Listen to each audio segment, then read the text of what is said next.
तारीख है दिसंबर 19, 2022। समय हो गया 07:06 PM। अच्छा, ये सेकंड वीडियो है। अब मैं आपको बताता हूँ, सुनो। हैंड ग्रेनेड के मामले में प्रीवियस तो सारे चले गए। अब तो जो लंबा वाला नहीं आता है हैंड ग्रेनेड, दानेदार होता है साइड में, उसके ना क्लच को छेड़ना नहीं है, बिल्कुल टच नहीं करना उसको। हैंड ग्रेनेड को क्लच की दूसरी साइड से पकड़, और उसकी पिन है ना, पिन को निकाल दे आराम से, और जो क्लच है ना उसको बिना दबाए खोल दे उसे, और हैंड ग्रेनेड को पलट के ना खाली कर दे बस, और कुछ नहीं करना। रॉकेट लॉन्चर अगर फायर हो चुका है और हैंड ग्रेनेड भी अगर फायर किया जा चुका है, फिर कुछ मत करियो। फिर तो उसके ऊपर जो है उसका कंबल प्लेट कर दे। कंबल प्लेट पता है ना? कंबल प्लेट करना आता है? नहीं पता? अगर कहीं पे ऐसा कोई बम हो तो उसको डिफ्यूज होने से कैसे उसको फटने से कैसे रोका जाए? हैंड ग्रेनेड को फटने से कैसे रोका जाए?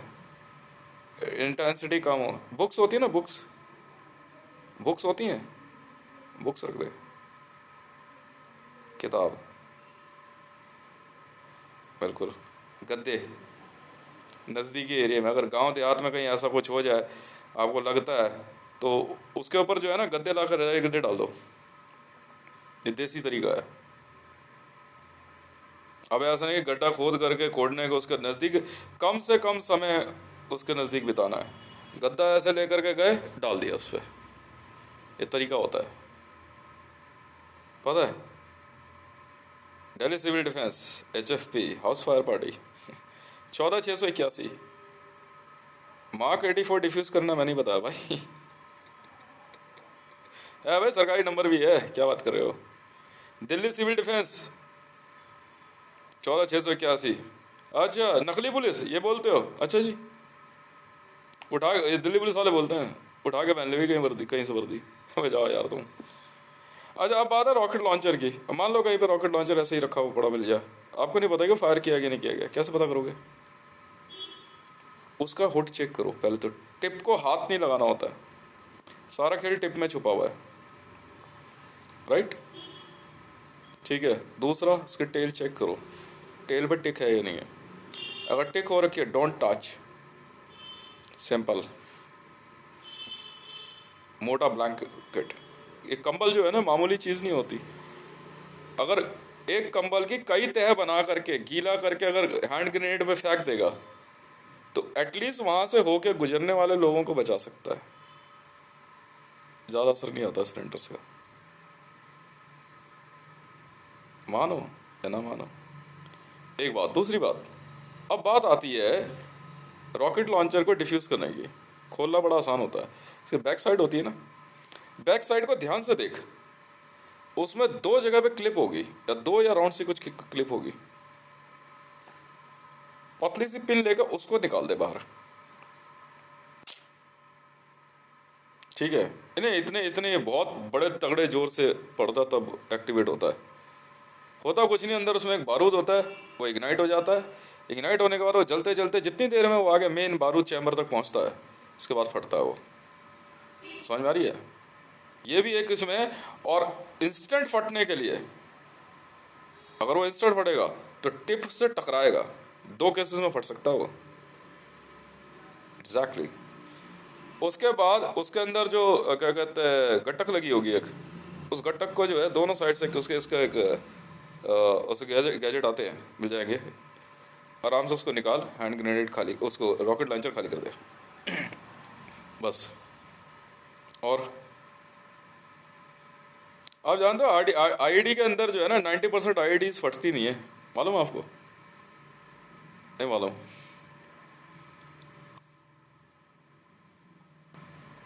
जो ब्लास्ट दिखाते हैं ना आईडी का, ये तुम लोग करते हो उसके ऊपर C4 रख के, C4 और बाकी चीजें रख के। आईडीज के अंदर ब्लास्ट कैसे होता है मैं बताता हूँ आपको। ये बकायदा वो मिलिट्री के लोग करते हैं जो आर्मी में सर्विस करने के बाद आतंकवादी बन जाते हैं। वो बहुत शार्प माइंडेड होते हैं। ऐसे लोगों का डाटा ढूंढो। मैं BDS को बोल रहा हूँ, वर्ल्ड में bomb detection and disposal squad को, चाहे किसी भी देश की आर्मी हो, पता करो एक्सप्लोसिव में कौन कौन थे। अब फिर पूछो अब कहाँ पे हैं। बम लगाने की प्रॉब्लम ही सॉल्व है।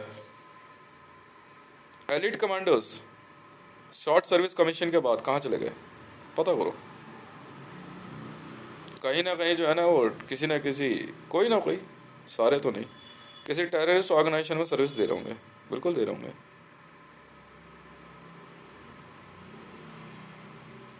आरडीएक्स जो है ना, आरडीएक्स का बम कैसा बनता है कि जिंदगी में नहीं पता लगा पाओगे।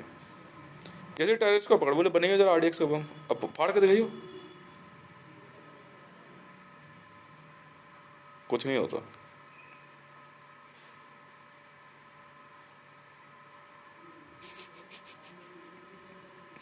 अब मैं आपको बताता हूँ, अभी एक सवाल मेरे से पूछा गया, ये मिलिट्री, ये क्या कहते हैं, आपका जो बीडीएस वगैरह का पैसा रोका गया, ये सारी चीज़ें, इसका इसका सॉल्यूशन क्या है, क्या होगा। मैं बता रहा हूँ ना क्या होता है भाई साहब।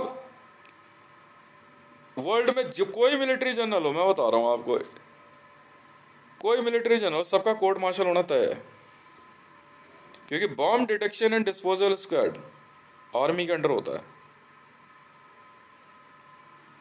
नौकरी गई, कोर्ट मार्शल होता है भाई साहब, जेल जाएगा अगर बीडीएस वालों का पैसा या उनकी सर्विस रोकी गई या उनसे बदतमीजी की गई। कोर्ट मार्शल है, सीधा सीधा कोर्ट मार्शल। अभी यूएस में एक नया मिलिट्री जनरल आया ना, कोर्ट मार्शल तय है उसका, 100% होगा। मैं बता रहा हूँ वजह, अभी परसों तरसों भी दिमाग लगा रहा था, मैंने कुछ नहीं कहा उससे। मैं भाई यार आप मिलिट्री जनरल हैं, मान ली बात आपकी, हमारी यूनिट अलग है भाई, हमारा काम कुछ और है, खामखा के ऑर्डर मत दे बेटा। वर्दी उतार के इतना मारेंगे ना तेरे को मिलिट्री पुलिस वाले, ये सोच रहे मतलब इससे कुछ नहीं होता है। अब डोनाल्ड ट्रंप के बंदे जो है, डोनाल्ड ट्रंप ने फोन कर दिया वो यहाँ से हॉर्न बजाते, जो भारी हॉर्न आता था वहाँ, ये डोनाल्ड ट्रंप की टीम के बंदे हैं। डोनाल्ड ट्रंप मेरे को ना बेवकूफ़ समझ रहा है। इवन ट्रंप बोलते इसको समझा दे सीआईए पेंटागन को, और नहीं तो देख ले हम बीडीएस वाले हैं, हमारा काम करने का तरीका हमें बहुत अच्छे से पता है। अरेस्ट ऐसे नहीं होती है, आपको पता नहीं है, पता है अरेस्ट कैसे होती है। अरेस्ट हो कब होगी, जब बम पता लग जाता है, उसके बाद सबसे पहले बम को डिफ्यूज़ किया जाता है। बम डिफ्यूज़ करने के बाद एरिया क्लीन दिया जाता है, एरिया क्लीन देने के बाद फिर इन्वेस्टिगेशन शुरू होती है, उसके बाद अरेस्ट शुरू होती है। फिर धड़ा धड़ा धड़ धड़ पकड़ है, धड़ा धड़, फटाफट हथकड़ी लगाते चले जाते हैं। और ये काम bomb detection and disposal squad का है भाई साहब, कोई और काम नहीं करता ये काम हमारा है। अगर भारत में इंडियन आर्मी में बैठे मिलिट्री जनरल को लगता है ना कि हितेश यहाँ पे बैठा हुआ जो है गलबज्जी कर रहा है, माँ कसम खा के कह रहा हूँ, माँ कसम खा के, भाई साहब तेरी नस्लें भी नहीं आ सकती आर्मी में।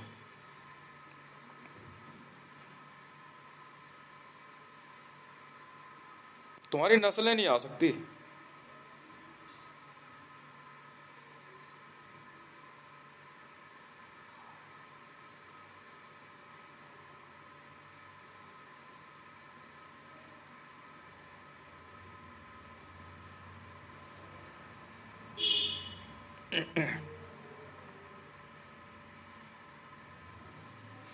अबे बीच में एक जगह पे ना प्लेन हाईजैक किया हमने, अब एक नया नियम बना लिया, हाईजैकिंग भी बीडीएस वालों के पास आती है call, bomb detection and disposal squad वालों के पास। फिर वहाँ से जो है कमांडो डिप्लॉय होते हैं। तो प्लेन हाईजैक किया गया, बहुत फेमस एयरपोर्ट है, प्लेन वहाँ पे लैंड कराया गया, उन्होंने बोला फ्यूल भर दो। अच्छा जी, मेरे पास कॉल आई कि भाई क्या करना है, मैंने कुछ मत कर, टायर खोल दे इसके। बंदे गए, टायर खोल दिया आराम से, ऐसे ऐसी मजा, टायर खोल के लेके चलते बने, कह रहे फ्यूल भर दे, हम तो नहीं भर रहे, कह रहे हम मार देंगे, हमने कहा मार दे, no negotiation, no news, no camera. अपने आप गेट खोल के कह रहे छोड़ना, अब क्या करना है, अरेस्ट करो, अब हमें फर्क नहीं पड़ता। मैं हूँ वो आदमी जिसने बीडीएस की न्यूज़ देने से ही मना करवा दिया, न्यूज़ देंगे ही नहीं हम, कर ले ब्लास्ट। क्योंकि ये कैमरे पे आने के लिए सेलिब्रिटीज, नेताओं और कुछ पुलिस वालों और कुछ आर्मी वालों का ग्रुप है, ताकि क्या कहते हैं बम ब्लास्ट हो, फिर सहानुभूति दिखाएंगे, फिर घोर निंदा करेंगे, नहीं नहीं, कड़ी निंदा करेंगे, नहीं कड़ी कड़े कड़े शब्दों में निंदा करेंगे। अच्छा जी। सफेद धोती का मतलब आरडीएक्स होता, मैंने सुना था उस दिन। बंदा बड़े प्यार से कह रहा, देख नहीं रहा हमारी सफेद धोती का मतलब क्या है, समझ जा तू। समझ गया जी।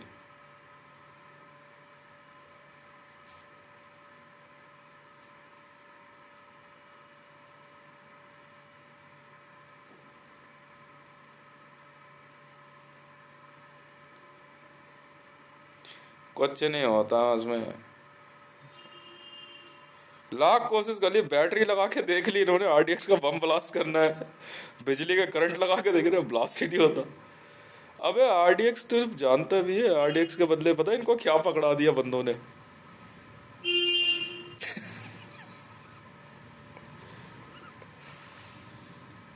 जाओ यार तुम।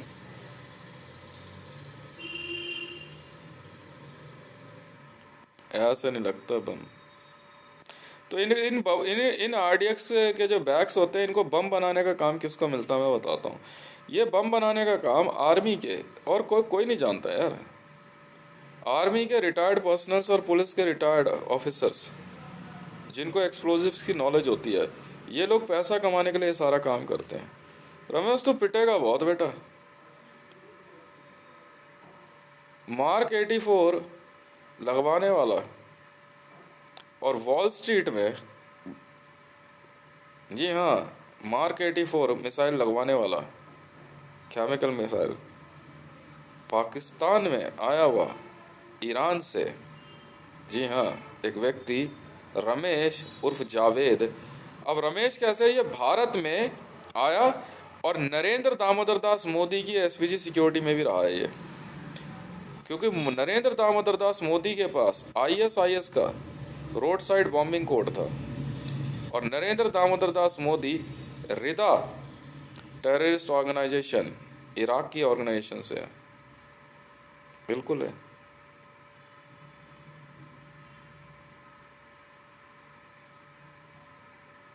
हम्म।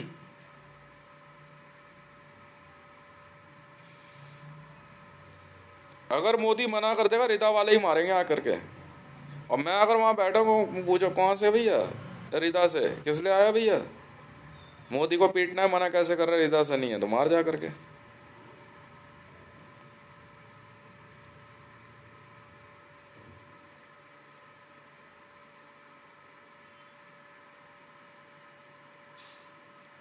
अब वो प्लेन के जब हमने पहिए निकाल दिए, अब वो सर पटक रहे, कह रहे यार ये क्या बदतमीजी है।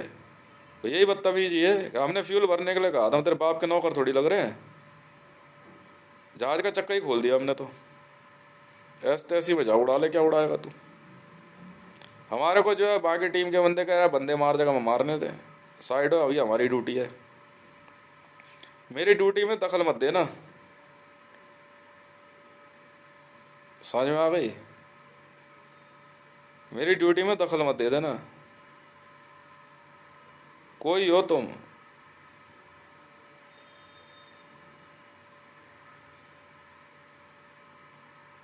वही हूं मैं, जीएमआर पे आया था, याद है। हाँ, जो फ्लाइट में बम था, याद है, अभी आया था 4 महीने पहले शाम को। वो सीआईएसएफ वाला है, अपने किसी को भेजा था सरदार ने, सेंट्रल विजिलेंस से। अच्छा जी, तू सेंट्रल विजिलेंस से, तूने कॉल सुनी नहीं थी, कौन खड़ा तेरे आगे। You are suspend and terminate, jail जाओ बेटा। मैं पब्लिक को तो कुछ बोलता ही नहीं हूँ, मैं तो इन पुलिस वालों से की ऐसी करने वाला हूँ मैंने बोला था ना, सुबह ब्रेकफास्ट में आईएएस, नहीं, सुबह ब्रेकफास्ट में हेड कांस्टेबल, सब इंस्पेक्टर हैं, एसएचओ खा जाता हूँ मैं। लंच में ACP, DCP, military generals, major generals खा जाता हूँ। और डिनर में राष्ट्रपति, प्रधानमंत्री खा जाता हूँ मैं वो आदमी हूँ। तुम्हें पता नहीं मेरे बारे में अभी।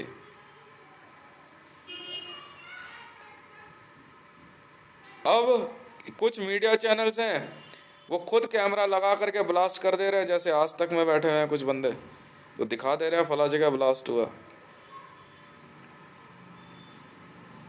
हमारे पास कॉल आती है, हम तो न्यूज़ ही नहीं देने देते। छोड़ ना। बाद में फिर वो जहाज रिकवर किया हमने, टीम भेजी मैंने आग। अब तुम्हारी तुम्हारी किस्मत नहीं है ना इतना नाम कमाने की। भारत का मिलिट्री जनरल हो, चाहे अमेरिका का हो, चाहे पाकिस्तान का हो। आसिम मुनीर तेरी नौकरी गई। आसिम मुनीर तेरी नौकरी गई कोर्ट मार्शल। मैं ऑर्डर करता हूँ ना, पता लग जाएगा मेरी पावर क्या है। कौन है इंडिया में military general? You are court martialled. Asim Munir, you are court martialled. United State of America military general, you are court martialled. Russian military general, you are court martialled. जी हाँ, Iran military general, you are court martialled. ये अच्छी तरह जानते हैं मैं कौन हूँ। खेल नहीं चल रहा है यहाँ खेल नहीं चल रहा। कोर्ट मार्शल जानते हो किनका होता है? नहीं पता? जो कोट पहनते हैं।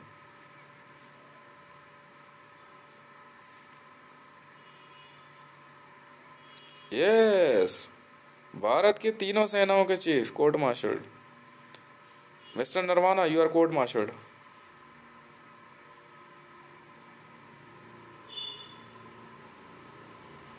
नहीं सुनूंगा ना। मार्क 84 लगाया सर। हाँ जी, 109/B और 106 भी है। हाँ, कहाँ हो आप? You are court martial sir, mister Narwana. आज और अभी के बाद ऑल ओवर वर्ल्ड के मिलिट्री जर्नल्स, और आज और अभी से you all are court martialled. आतंकवाद पे हम कुछ नहीं सुनेंगे सर। आसिम मुनीर, ये आपका प्ले ग्राउंड नहीं है।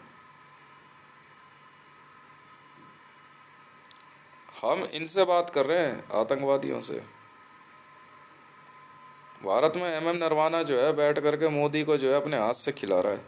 सुनाई नहीं दिया था तुझे? इन्वेस्टिगेशन कैसे आती है? उठा कर ले जरा नरवाना को। चलिए जरा एक फाइल लिया, इन्वेस्टिगेशन करिए। मैं भी तो सुनूं कहाँ से लाएगा इन्फॉर्मेशन। और कौन कौन है भाई? हाँ भाई बेटा, अभी तो सस्पेंड और टर्मिनेट चल रहा था ना।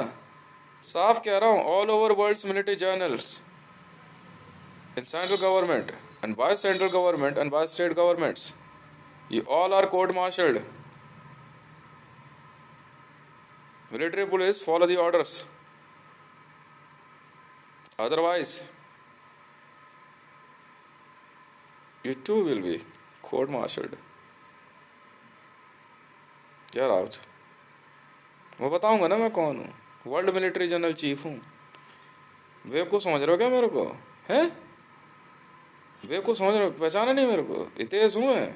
Twitter handle @Hitesh Raven.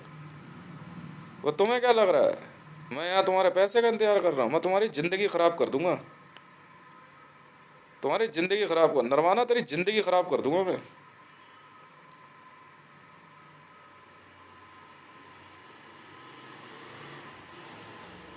United State, no, United Nation peace keeping army military general, you are court marshalled.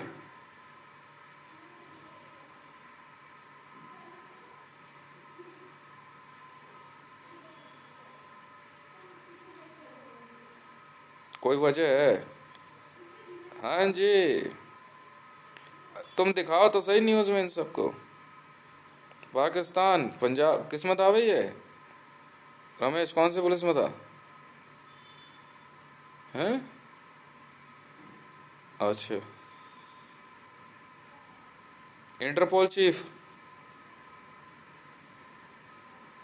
You are suspend and terminate.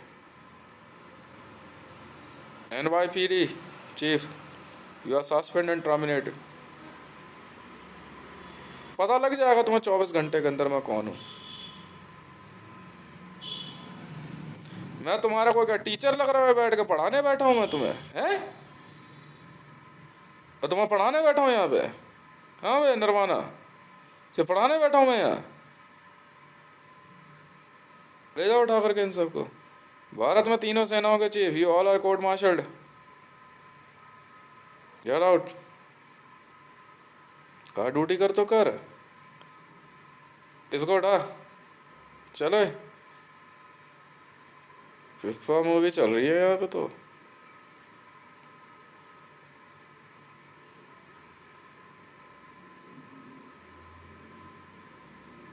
चलो सर, चलो चलो चलो, ले जाओ उठा करके।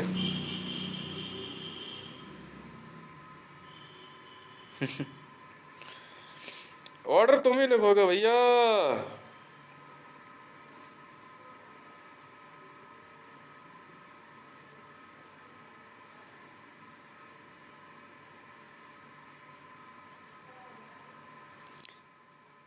और अगला जो आए ना ड्यूटी पे, उसको पहले ही समझा देना, साइड में ले जाके, बेटा बाप देख रहा है तुम्हें।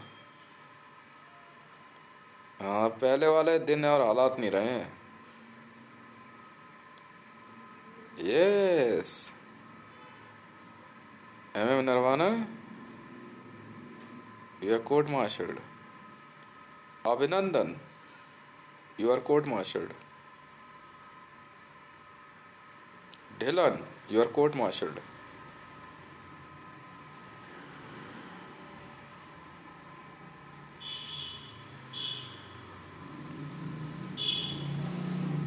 जीडी बख्शी, रिटायरमेंट के बाद भी कोर्ट मार्शल होती है, you are court martialled. General V K Singh, you are court marshalled.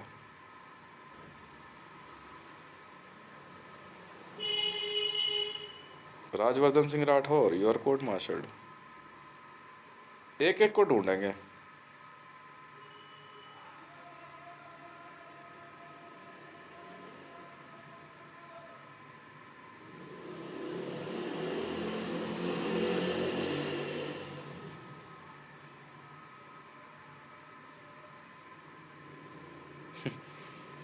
पता लग जाएगा तुम्हें 24 घंटे में तुम्हारे साथ क्या होने वाला है, ठीक है।